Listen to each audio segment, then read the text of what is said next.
Hey, I'm Sapphire. Want to hear something scary?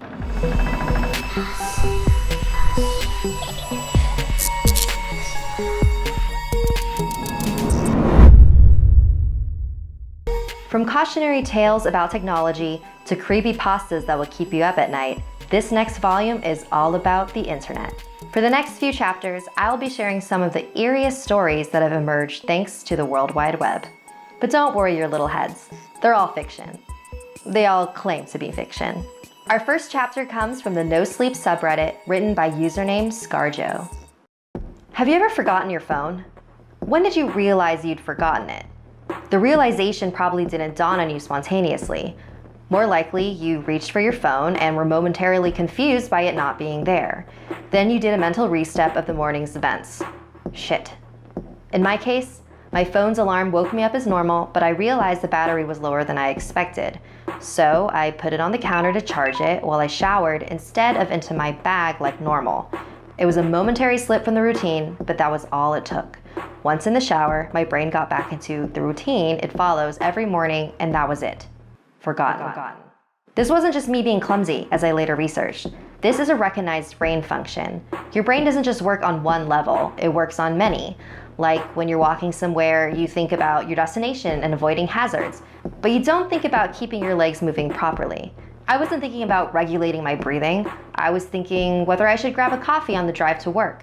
I wasn't thinking about moving my breakfast through my intestines. I was wondering whether I'd finish on time to pick up my daughter Emily from daycare after work or get stuck with another late fee.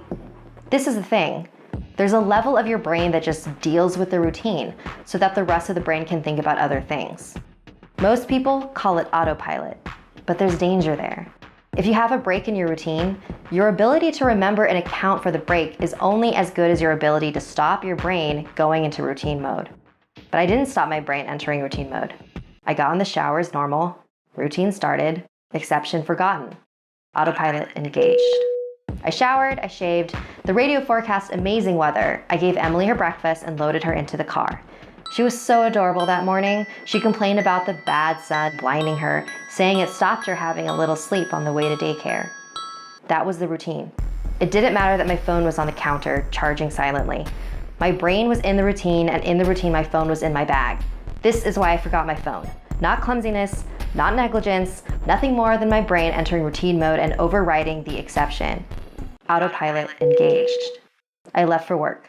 It's a swelteringly hot day already. The bad sun had been burning since before my traitorously absent phone woke me. The steering wheel was burning hot to the touch when I sat down. I heard Emily shift over behind my driver's seat to get out of the glare. But I got to work, submitted the report, attended the morning meeting. It's not until I took a quick coffee break and reached for my phone that the illusion shattered. I did a mental restep. I remembered the dying battery. I remembered plugging it into the wall. I remembered leaving it there. My phone was on the counter. Autopilot disengaged. Again, therein lies the danger. Until you have that moment, the moment you reach for your phone and shatter the illusion, that part of the brain is still in routine mode. The day continued to bake. The morning haze gave way to the relentless fever heat of the afternoon. People swapped coffees for iced smoothies, jackets discarded, sleeves rolled up, ties loosened, brows mopped. The park slowly filled with sunbathers and barbecues. Window frames threatened to warp. The thermometer continued to swell. Thank fuck the offices were air-conditioned. Still cursing myself for forgetting my phone, I drove home. The day's heat had baked the inside of the car, releasing a horrible smell from somewhere. When I arrived on the driveway, the stones crunching comfortingly under my tires, my wife greeted me at the door. Where's Emily? Fuck. As if the phone wasn't bad enough. After everything, I'd left Emily at the fucking daycare after all. I immediately sped back there and started practicing my excuses, wondering vainly if I could charm my way out of a late fee. I saw a piece of paper stuck to the door. Due to vandalism overnight, please use side door. Today only. Overnight? What? The door was fine this morning. I froze. My knees shook. Vandals. A change in the routine. My phone was on the counter. I hadn't been here this morning. My phone was on the counter. I'd driven past because I was drinking my coffee. I'd not dropped Emily off. My phone was on the counter. She'd moved her seat. I hadn't seen her in the mirror. My phone was on the counter. She'd fallen asleep out of the bad sun. She didn't speak when I drove past her daycare. My phone was on the counter. She changed the routine. My phone was on the counter. She changed the routine and I'd forgotten to drop her off. My phone was on the counter. 9 hours. That car. That baking sun. No air. No water. No power. No help. No help. That heat. A steering wheel too hot to touch. That smell. I walked to the car door. Numb. Shock. I opened the door. My phone was on the counter and my daughter was dead. Autopilot disengaged. In our next chapter, I will be telling you a story written by Pascal Chatterjee about two friends who are messaging on WhatsApp. You asleep? No. Guess you're not either. Can't. It's the wind. Sounds like cats fighting. What's your excuse? Studying. So that's what they call porn now? Annie, what the fuck? Not denying it? I still can't believe what Johnny did today. Me neither. That boy has issues. What the fuck? The wind's so loud. That doesn't seem normal. No wind over here. Just rain. Lucky you. I need my beauty sleep. Damn right you do. What? You mean I look... Shit. I think I heard footsteps on the gravel outside. Get your crazy dad to check it out. I'm home alone. The fam are on holiday, remember? I told you this. Really? Till when? We should hang out. They really sound like footsteps, but there's something odd about them. I should look out the window, but my bed is so warm. Sure, you want to look out the window when you're alone? What if there really is someone there in your garden, looking up at you? Not funny, David. Wow, chill. I'm sure it's nothing. Gonna check. Be right back. If there's something strange in your neighborhood, who are you gonna call? David, there's someone in the garden. What, really? Yes, I can see a man's back. What's he doing? He's looking for something? On his hands and knees in the bushes. He must be high. Probably looking for his drugs. David, this is serious. What should I do? Nothing? He'll probably go away by himself. Oh my god, now he's digging with his bare hands. He's ruining the garden. Shit, he's turning around. What does he look like? David, what the fuck? This isn't funny. What? How are you doing that? What are you talking about? I can see you in my garden. How are you writing here without touching your phone? Look up. I'm by the window. Can't you hear me banging on it? Fuck, Annie, now you're scaring me too. I'm definitely not in your garden. That's not me. Stop playing around. I can see your face, and you're wearing that stupid football jacket you're so proud of. It must be someone who looks like me. Honestly, Annie, I'm at home. I wouldn't play around like that. It has to be a friend of yours, David, playing a sick prank. How else could he be wearing your jacket? There are loads of jackets like that. My friends don't look anything like me. You just have me on your mind. He's digging again. Fucking leave already! Annie, do you have a gun in your house? Don't be stupid, David. I couldn't shoot anyone. You don't have to use it. Just show that you're carrying. Doesn't that jacket have your name on the back? Yeah, the team all got one with their name on. I can see your fucking name! What? What the hell is this, David? Annie, that jacket's in my closet. Fuck, he's seen me. Why is he smiling like that? He's coming. Call the cops! Annie?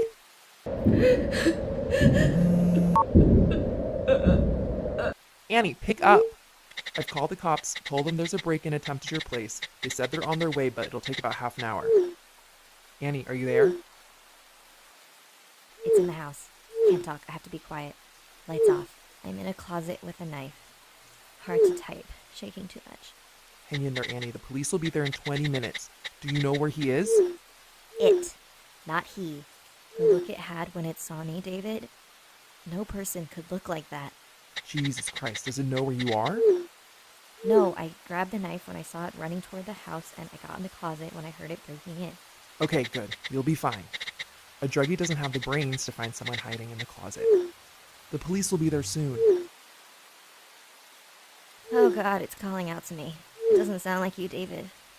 Its voice is so deep, filling the house, filling my head. What is it saying? Come out, Annie. I just want to look at you. It keeps repeating that over and over. Have I gone mad, David? Is this what it feels like? Just 10 more minutes, Annie. Keep it together. You are so strong, you will get through this. It's coming up the stairs, but so slowly. Irregular steps. Why does it look like you, David? Why you? I don't know, Annie. Please, believe me. Can you make it stop? Please make it stop. I would if I could, I promise you. It's at the end of the hall. David, I didn't say anything to my parents when they left. I was listening to music. Is that the last time I see them? Annie. This has something to do with you, David. Only you can make it stop. Think fast. I don't know, Annie. God, please. Please. It might be because I think about you so much. Think about you all the time. So stop. I don't know how. Scraping something on the walls. Getting closer, please. David. I'm trying so hard. It's slowing down. Try harder. Whatever you're doing, it's working. It stopped. I can't hear anything. Really? Don't go out yet. Stay put till the police get there. What should I tell them if he's gone? Everything, Annie. Everything you told me. I didn't know you felt that way about me, David. I'm so glad it stopped. Can you come over in the morning, David? I really need to see you. Of course, Annie, I'll be there. Great. Can't wait. Annie? Annie, how do I know this is you?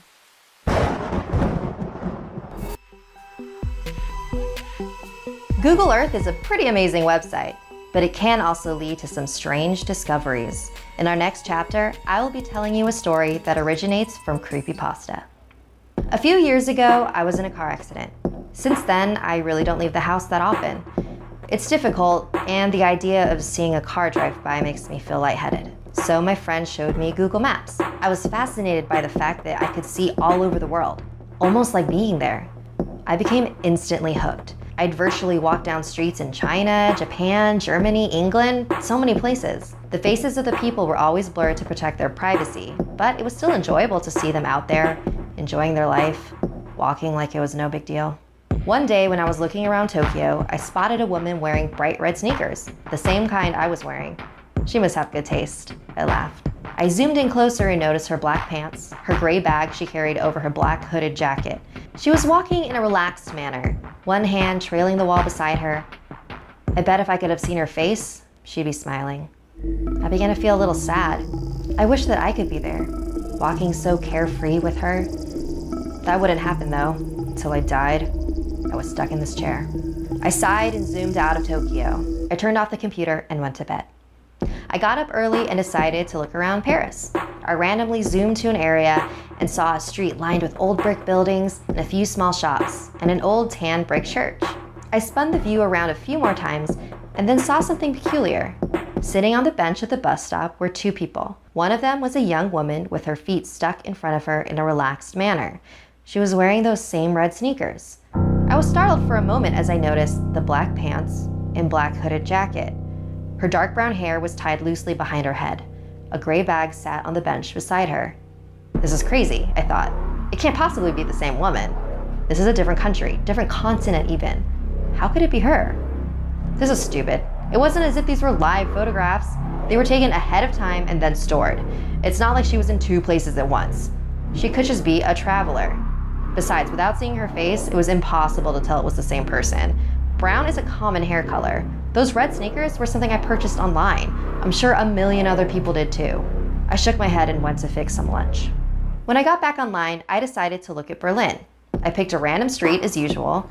It looked pretty empty. There wasn't much to see at all, really. I was disappointed and moved my cursor to click away when something caught my eye. I turned the view, and there they were. Those damn red sneakers.